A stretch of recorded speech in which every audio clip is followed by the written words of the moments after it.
하루 며칠 전에 한 신참 간호사가 스스로 목숨을 끊는 안타까운 사건이 있었죠. 그러고 나서 간호사들의 이른바 태움 문화에 대한 고발이 이어지고 있습니다. 사실 오래전부터 이 문제제기는 있었습니다만 이 대책을 찾고 또 해결하지 못해왔던 그런 고질병입니다. 얼마나 심각한 건지 어떻게 풀어야 할지 오늘 보건의료노조의 박민숙 부위원장을 스튜디오에 직접 초대했습니다. 어서 오십시오. 네, 안녕하세요. 태움이라는 게 뭐예요? 태움이라는 게 이제 제가 될 때까지 새까맣게 태운다라고 하는 간호사들 사이의 은어입니다. 그래서 선배 간호사가 후배 간호사를 교육시키고 훈육시키면서 그렇게 하는 태우는 일종의 이제 괴롭힘, 일로서 괴롭히는. 이게 병원에서 만들어진 용어예요? 간호사들 그렇지. 사이에서? 네네. 태생적으로 만들어진 영혼을 태울 때까지. 네, 영혼이 새까맣게 제가 될 때까지 태운다라고 하는 대단히 아픈 용어죠. 언제부터 이런 용어가 생긴 거예요? 이 용어가 생긴 건 수십 년이 된 것 같긴 해요. 네네. 그래요? 네네. 그전에는 사실은 저도 이제 간호사 할 때는 태움을 당하긴 했지만 그것을 태움이라고 생각하지 못했거든요. 훈육 과정의 일환이다라고 생각을 했고 제가 27년 전에 간호사를 할 때 27년차 간호사이기 때문에 그때는 당연히 또 그래야 되는 건 줄 알았고 그런데 지금은 이제 워낙 인권 의식도 많이 높아지고 이런 것 자체가 태움 문화였다라는 것을 몇 년 전부터 이제 새삼 더 많이 알려지게 된 거죠. 얼마나 지독하기에 스스로 목숨을 끊습니까? 폭발 직전에 간호 현실이 이제 폭발을 한 건데요. 이제 설날 첫 연휴 첫날에 이제 2월 15일 날 이 아산병원에 신규 간호사 박모 간호사가 이제 송파구 한 아파트에서 수신 자살하는 비극적인 사건이 발생을 했는데요. 저희가 이제 어느 정도 태웠냐라고 하는 것들은 좀 더 확인을 해봐야 되겠지만 이 자살 사건의 정확한 내용들은 수사 과정을 통해서 밝혀지겠지만 저희가 이제 확인한 바로는 신규 간호사가 직무 적응 교육관에 받은 직무 스트레스라든가 과도한 업무량과 정말 긴 노동 시간, 그러니까 실수에 의한 사고 책임이 신규 간호사를 극단적인 선택으로 내몬 것으로 판단이 됩니다. 최근에 이제 미투 운동 관련해서 이 태움 미투 운동도 있는데 거기에 보면 이런 글도 SNS에 있습니다. 병원을 출근하는 버스를 타고 가다가 버스가 전복되어서 출근을 하지 않았으면 좋겠다. 라고 하는 정도로 호소할 만큼 그 태움이 어마어마하게 정신적으로도 심각한 상태로 나타나고 있는 거죠. 그러니까 이게 또 이번이 처음이 아니에요. 스스로 목숨을 끊고 뭐 이직하고 뭐 이런 일들이 고발된 게 벌써 오래전부터입니다. 네네. 그래서 얼마 전에 정부도 이거 실태조사를 한번 하지 않았어요? 네네. 실태조사를 했었죠. 예, 그 실태조사한 결과를 좀 소개해 주세요, 먼저. 어떤 결과가 있었냐면 정부가 언제 이 결과를 발표를 했냐면요. 제가 그래도 자료를 좀 찾아가지고 왔습니다. 거기에 보면 대한간호협회하고 보건복지부가 함께 작년 연말부터 올해 1월까지 간호사 인권 침해 실태 조사를 했어요. 거기에 보면 이제 7,275명의 간호사들에게 설문 내용을 취합을 하게 하고 실제적으로 이제 조사가 됐는데 10명 중에 7명 70%가 인권 침해를 당하고 있다는 것으로 조사가 됐습니다. 특히 무려 이제 70%? 네네. 그리고 12개월 동안 1년 동안 직장에서 괴롭힘을 당한 적이 있냐라고 하는 이 설문에는 40%가 그렇다 이렇게 답변을 했어요. 그리고 이제 이것뿐만 아니라 2015년에 국가인권위원회가 이제 저희 보건의료노조와 함께 간호사 실태 관련한 조사를 했었거든요. 근데 여기에 보면 18% 정도가 직장 동료로부터 폭행을 경험한 것으로 조사가 됐습니다. 이제 제가 속해 있는 이 보건의료노조는 전국에 이제 180개 병원 5만 7천 명의 조합원들을 포괄하고 있는 의료계 최대의 산별노조이고요. 그렇죠. 거기에 이제 간호사들이 한 60% 정도가 간호사라고 보시면 되는데 그래서 저희가 10년 동안 매년 보건의료 노동자들에 대한 실태 조사를 하면서 간호사 실태를 함께 조사를 합니다. 2017년도 작년 조사에 보면 간호사의 60%가 폭언을 이미 경험했다 우리는. 그리고 11.4%는 폭행도 경험했다. 그리고 10.5%는 성폭력을 경험했던 조사 결과까지 나올 만큼 충격적인 상황입니다. 네.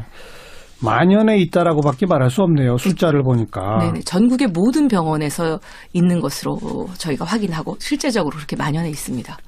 27년차 간호사시라고 그러니까 오래전 신참 때 직접 당하셨겠네.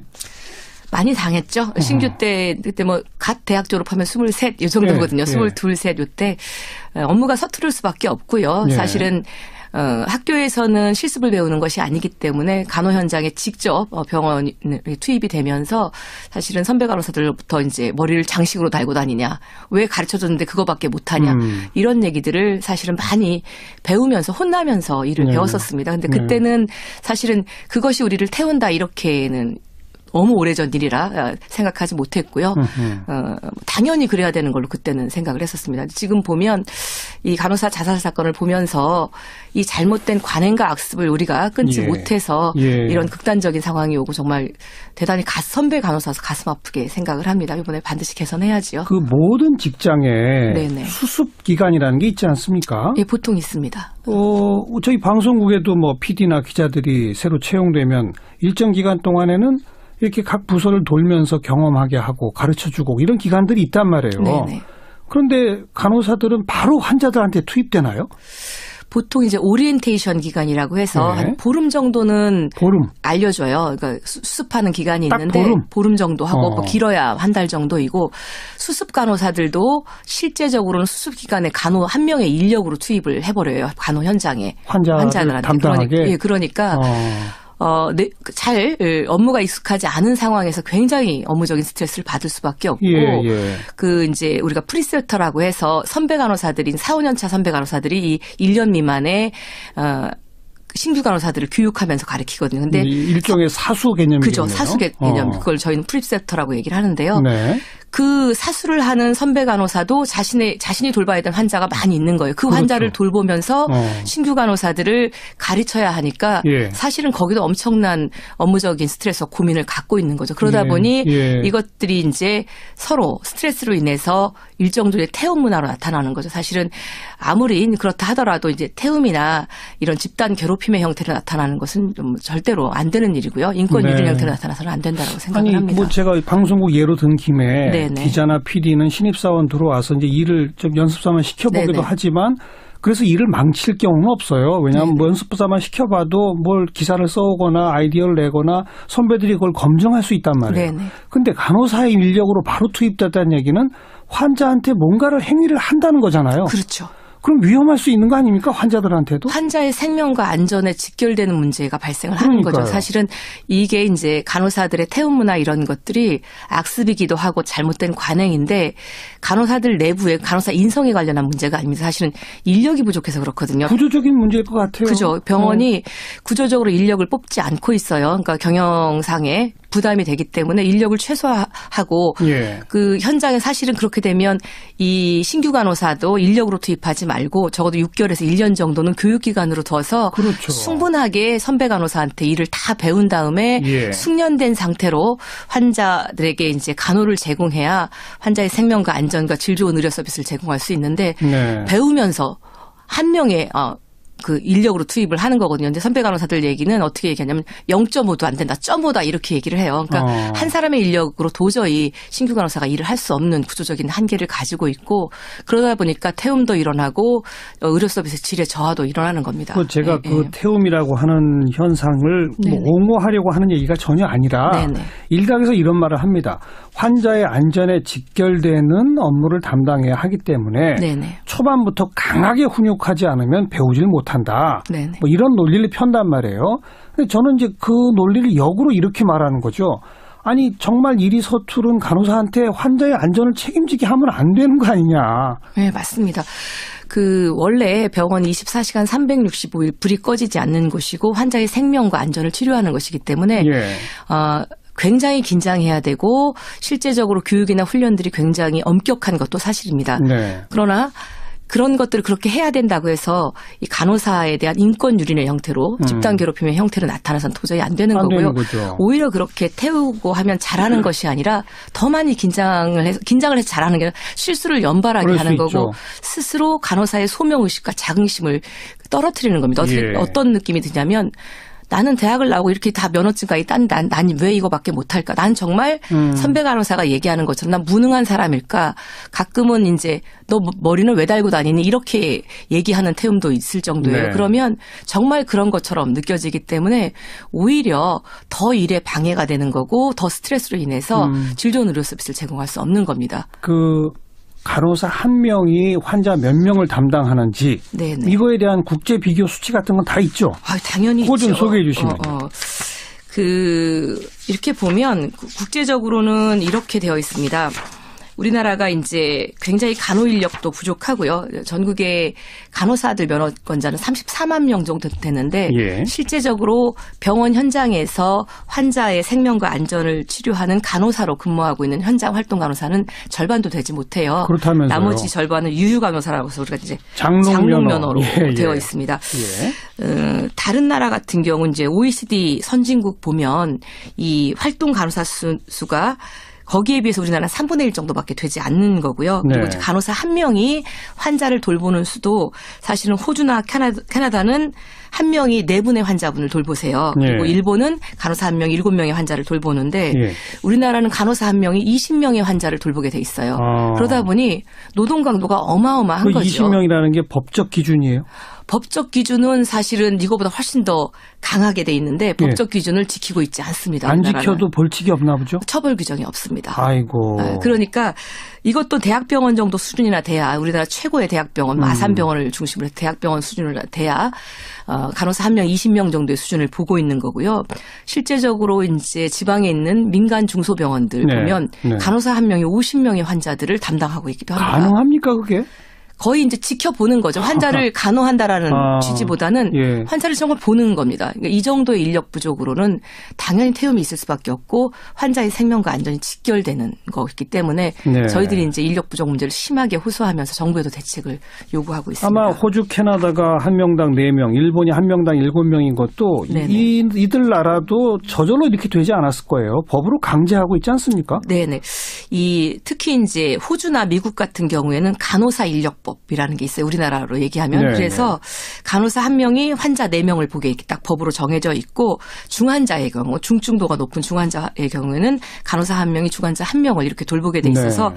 이런 게 법으로 정해져 있을 뿐만 아니라 엄격하게 지키도록 하고 있습니다. 근데 아까 말씀드린 대로 저희 나라는 법은 있지만 지키지 않아요. 있다. 그리고 처벌 규정이 전혀 없기 그 때문에. 관련된 무슨 보건의료인력법인가? 네네. 이거 국회에 지금 계류 중이라고 하던데. 네네. 저희가 이제 이 보건의료 인력법을 왜 만들게 됐냐면 이런 태움 문화나 조직 문화 보건의료 인력이 부족하면서 오는 질 좋은 의료 서비스를 제공하지 못하는 예. 이런 문제들 때문에 의료의 공공성도 높여내고 국민에게 질 좋은 의료 서비스 다가가는 보건의료 노동자들이 좀 되기 위해서 저희가 수년 전부터 보건의료 인력법을 더불어민주당 국회의원들과 함께 네. 또 정의당 의원과 함께 발의해서 현재 계류 중인데요. 법의 내용은 이런 겁니다. 정부가 보건의료 인력의 양성, 수급, 유지, 관리, 지원에 대한 종합계획을 정부가 세우고 예. 인력 실태 조사도 하고 인력을 전담하는 기구도 만들어서 체계적인 인력 추천 정책을 추진하자는 내용입니다. 이게 이제 거의 3년째 계류 중에 있어요. 통과가 되지 못하고 있습니다만 이번에 이제 저희가 국회가 열리면 더 적극적으로 이 문제를 좀 제기를 해서 그래야죠. 인력법이 통과가 되면 적어도 인력법이 통과가 되고 이 인력 기준이 제대로 마련이 돼서 인력 충원이 된다라고 하면 간호사의 태움 문화나 예. 병원 현장에 있는 구조적인 인력 부족 문제나 이런 것들이 한 80% 정도는 해소되지 않을까 이렇게 보건의료노조에서 전망하고 있습니다. 그 간호사 태움 문화뿐 아니라 얼마 전부터 계속 병원에서 인턴 레지던트들이 다리에 피멍이 들 만큼 맞고 있다. 이런 충격적인 사실도 밝혀지지 않았습니까? 네네. 아주 병원 전체가 좀 이상한 문화인 것 같아요. 자꾸. 그러니까 의료계 전반이 병원이 간호사는 태움 문화, 예. 의사들은 갈굼 문화가 예. 있어요. 그래서 이제 진료 교수들이 과장들이 인턴 레지던트나 수련의들한테 이제 폭언 폭행 다반사고요. 아까 말씀하신 대로 때리기도 하고, 예. 그래서 때려서 이제 수련의들이 도망가는 경우도 있고 이제 심각한 문화입니다. 사실은 병원이 환자의 생명을 다루는 가장 안전한 곳이어야 되고 정말 좋은 환경 속에서 환자를 치료해야 되는데 거기에서 일하는 간호사나 의사를 비롯해서 의료 의료인들 자체가 오히려 이제 이런 폭언과 폭력에 피멍이 들고 있는 상황이죠. 그것도 이제 의사들도 그런 문화들을 개선하지 않으면 이게 이제 다람쥐 쳇바퀴 돌듯이 될 수밖에 없어요. 이번 기회에 함께 이런 것들을 좀 개선하려고 의사 사회 하고 있습니다. 내에서 그렇고 간호사 사회 내에서 그렇고 또 한편은 의사가 간호사들을 막 함부로 대하는 그것도 또 엄청나죠. 네, 폭언 폭행의 대상자들이 주로 의사나 아니면 이제 환자 보호자들인 경우가 많고요. 아까 제가 말씀드렸던 보건의료 노동자 실태 조사에서도 폭언 폭행이 많이 일어나고 있다. 그것 때문에 병원을 떠나고 싶다라고 답변하는 간호사들도 대단히 많습니다. 사실은 간호사들의 가장 큰 꿈은 사표를 가슴에 품고 다니거든요. 입사와 동시에 퇴직하는 것, 사직하는 것이 간호사들의 꿈이기도 사표 합니다. 던지는 게 꿈이에요? 네, 사직이 꿈입니다. 병원의 이와 같은 잘못된 직장 문화라는 것은 사실상 일반 국민의 건강, 즉 환자 관리에 영향을 미칠 수 있기 때문에 우리 모두 관심을 가져야 되는 거거든요. 네. 가장 기본적으로는 그럼 아까 말씀하신 그 보건의료인력법 같은 것들이 제도적으로 구비가 되고 네. 간호사 한 명당 환자 수라든지 이런 것들의 제도가 더 좀 강하게 정착이 돼서 그것부터 바꿔야 되겠군요. 실제적으로 이제 병원은 이제 특수한 곳이거든요. 예. 그래서 아픈 환자와 그 가족을 상대하면서 최상의 의료 서비스를 제공하는 곳이기 때문에 특히 이제 간호사를 비롯한 의사들, 의료인들의 감정 노동의 수행 정도가 대단히 높습니다. 그래서 조금만 실수해도 의료사고의 위험으로 이어질 수 있고 조금만 이게 제대로 이제 안 돌아가면 환자나 보호자로부터 바로 이제 컴플레인이 그렇죠. 불평이 좀 들어오죠. 그래서 이제 그 병원 24시간 운영돼야 하는 특성을 갖고 있기 때문에 이제 불규칙한 교대 근무뿐만 아니라 힘든 야간 노동 때문에 육체적으로나 정신적으로 굉장히 피폐해 있고 굉장히 힘듭니다. 그래서 보건의료 인력법도 제정을 해야 되고 업무 수행 과정에서 필연적으로 받을 수밖에 없는 스트레스와 이 압박감을 풀 수 있는 심리적인 지원들도 함께 모색이 좀 되어야 한다고 생각을 합니다. 알겠습니다. 이 보건의료 인력 부분, 특히 간호 인력 부분에 대한 관심도 이번을 계기로 해서 완벽하게 좀 문화 개선, 제도 개혁으로까지 이어졌으면 좋겠네요. 오늘 여기까지 말씀 듣겠습니다. 보건의료노조 박민숙 부위원장이었습니다. 고맙습니다. 네, 감사합니다. 하루 며칠 전에 한 신참 간호사가 스스로 목숨을 끊는 안타까운 사건이 있었죠. 그러고 나서 간호사들의 이른바 태움 문화에 대한 고발이 이어지고 있습니다. 사실 오래전부터 이 문제 제기는 있었습니다만 이 대책을 찾고 또 해결하지 못해왔던 그런 고질병입니다. 얼마나 심각한 건지 어떻게 풀어야 할지 오늘 보건의료노조의 박민숙 부위원장을 스튜디오에 직접 초대했습니다. 어서 오십시오. 네, 안녕하세요. 태움이라는 게 뭐예요? 태움이라는 게 이제 제가 될 때까지 새까맣게 태운다라고 하는 간호사들 사이의 은어입니다. 그래서 선배 간호사가 후배 간호사를 교육시키고 훈육시키면서 그렇게 하는 태우는 일종의 이제 괴롭힘, 일로서 괴롭히는. 이게 병원에서 만들어진 용어예요? 간호사들 사이에서? 네네. 태생적으로 만들어진 영혼을 태울 때까지. 네, 영혼이 새까맣게 제가 될 때까지 태운다라고 하는 대단히 아픈 용어죠. 언제부터 이런 용어가 생긴 거예요? 이 용어가 생긴 건 수십 년이 된 것 같긴 해요. 네네. 그래요? 네네. 그전에는 사실은 저도 이제 간호사 할 때는 태움을 당하긴 했지만 그것을 태움이라고 생각하지 못했거든요. 훈육 과정의 일환이다라고 생각을 했고 제가 27년 전에 간호사를 할 때 27년 차 간호사이기 때문에 그때는 당연히 또 그래야 되는 건 줄 알았고 그런데 지금은 이제 워낙 인권 의식도 많이 높아지고 이런 것 자체가 태움 문화였다라는 것을 몇 년 전부터 이제 새삼 더 많이 알려지게 된 거죠. 얼마나 지독하기에 스스로 목숨을 끊습니까? 폭발 직전에 간호 현실이 이제 폭발을 한 건데요. 이제 설날 첫 연휴 첫날에 이제 2월 15일 날 아산병원에 신규 간호사 박모 간호사가 이제 송파구 한 아파트에서 수신 자살하는 비극적인 사건이 발생을 했는데요. 저희가 이제 어느 정도 태웠냐라고 하는 것들은 좀 더 확인을 해봐야 되겠지만 이 자살 사건의 정확한 내용들은 수사 과정을 통해서 밝혀지겠지만 저희가 이제 확인한 바로는 신규 간호사가 직무 적응 교육간에 받은 직무 스트레스라든가 과도한 업무량과 정말 긴 노동 시간, 그러니까 실수에 의한 사고 책임이 신규 간호사를 극단적인 선택으로 내몬 7,275명의 간호사들에게 설문 내용을 취합을 하게 하고 실제적으로 이제 조사가 됐는데 10명 중에 7명 70%가 인권 침해를 당하고 있다는 것으로 조사가 됐습니다. 특히 무려 이제 70%. 네네.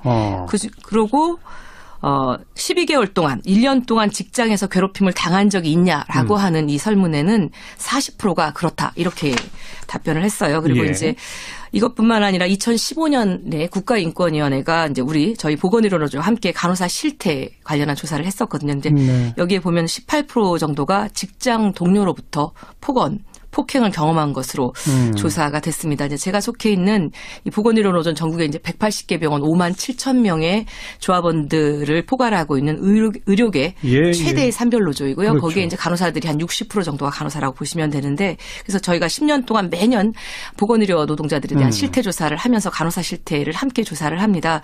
2017년도 작년 조사에 보면 간호사의 60%가 폭언을 이미 경험했다 우리는. 그리고 11.4%는 폭행도 경험했다. 그리고 것으로 판단이 됩니다. 최근에 이제 그 미투 운동 관련해서 예, 이 태움 미투 운동도 있는데 거기에 보면 예. 이런 글도 SNS에 있습니다. 병원을 출근하는 버스를 타고 가다가 버스가 전복되어서 출근을 하지 않았으면 좋겠다. 라고 하는 정도로 호소할 만큼 그 예. 태움이 어마어마하게 정신적으로도 심각한 상태로 나타나고 있는 거죠. 그러니까 이게 또 이번이 처음이 아니에요. 네. 스스로 목숨을 끊고 뭐 이직하고 뭐 이런 일들이 고발된 게 벌써 오래전부터입니다. 네네. 그래서 얼마 전에 정부도 이거 실태 조사를 한번 하지 않았어요? 네네. 실태 조사를 했었죠. 예, 그 그래서 실태 조사한 결과를 좀 소개해 주세요, 먼저. 어떤 결과가 있었냐면 네. 정부가 언제 이 결과를 발표를 했냐면요. 제가 그래도 자료를 좀 찾아가지고 왔습니다. 예. 거기에 보면 대한간호협회하고 예. 그 보건복지부가 함께 작년 연말부터 올해 1월까지 간호사 인권 침해 실태 조사를 했어요. 예, 예. 거기에 보면 10.5%는 성폭력을 경험했던 조사 결과까지 나올 만큼 충격적인 네. 상황입니다. 네. 만연해 있다라고밖에 말할 수 없네요. 숫자를 보니까. 네, 전국의 모든 병원에서 있는 것으로 저희가 확인하고 실제적으로 그렇게 만연해 있습니다. 그 27년차 간호사시라고 그러니까 네네. 오래전 신참 때 직접 당하셨겠네. 많이 당했죠. 신규 때 그때 뭐 갓 대학 졸업하면 23 이 정도거든요. 예, 22, 3 요때 업무가 서투를 수밖에 없고요. 예. 사실은 학교에서는 실습을 배우는 것이 아니기 때문에 간호 현장에 직접 병원이 투입이 되면서 사실은 선배 간호사들로부터 이제 머리를 장식으로 달고 다니냐, 왜 가르쳐줬는데 그거밖에 못하냐 이런 얘기들을 사실은 많이 배우면서 혼나면서 일을 네. 배웠었습니다. 근데 그때는 사실은 그것이 우리를 태운다 이렇게는 너무 오래전 일이라 생각하지 못했고요. 당연히 그래야 되는 걸로 그때는 생각을 했었습니다. 지금 보면 이 간호사 자살 사건을 보면서 이 잘못된 관행과 악습을 우리가 끊지 예. 못해서 예. 이런 극단적인 상황이 오고 정말 대단히 선배 간호사